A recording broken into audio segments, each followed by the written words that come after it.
pagkapang sa labas mamaya, Correct. hindi po kayo magtatagumpay. Bakit? Dahil dito kami matutulog. Tsaka ang Bisaya lang po sa tanging mundo na itala sa Guinness Book of Record, kano? Na ano? Isang salita, maraming meaning.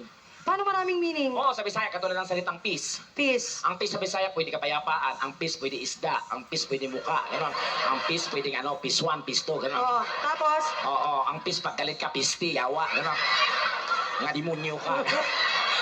Ayan, hello po. Kasintabi po, nakukomedyante po kami. Bawal po ang pikon ngayon. Pikon po ba kay mother? Mukhang game naman. Hindi po. O sige, babuhin natin. Dito tayo magsimula. If you siya, your pronunciation is between nasal and mongoloidal. Paano yan? Paano? Okay, ma'am, where did you graduate? You know? Pag tinanong ka, are you a graduate? You know? If you're a graduate, can I see your certificate? You know? Wow! Parang, day, open the gate. Bumili ka ng Colgate. You know? Siyempre, ang ating mga kagalang-galang na board of judges. Yeah. Yes. Isa po sa mga nagtahi ng ating bandila. Mga kabatchmate ni Tandang Oo. Sora, ganyan. Hello po, sir. Mga ganito, paki-order yan po ito ng tumba-tumba. Pangalan niyo po, sir? Eric po. Eric. Ayan, si Eric Eric. naman ay doctor of... Urologist po. Ano yon? Saan yon? Sa Europe, sila yung mga doktor doon. Euro doctor. Oh, bakit sa Pilipinas lang may ganong doktor? Sumapera to. Kasi, Oh, Euro doctor. Ganun. Ang mahal kaya ng palitan ngayon. Sige, interviewin natin. sige. Ayusin muna natin. Okay, ayusin natin yung paano ba? Paano? Fresh pabulok. Fresh pabulok. Halika, beso, unahan ka. Fresh ka eh. Oo.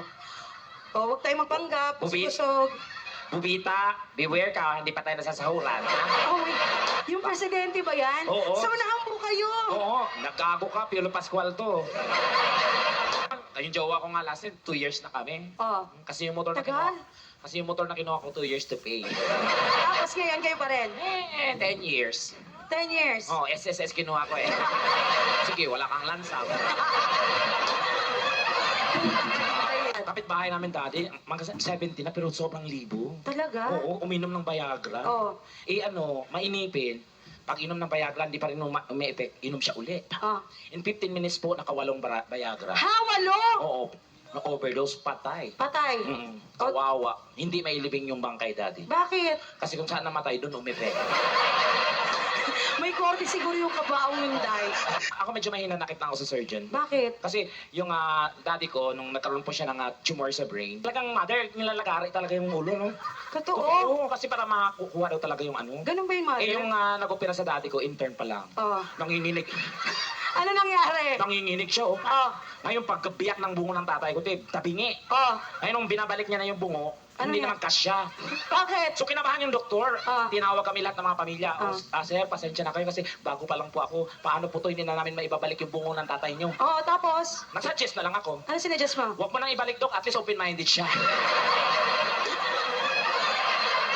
Si Madam, ano pong profession po? As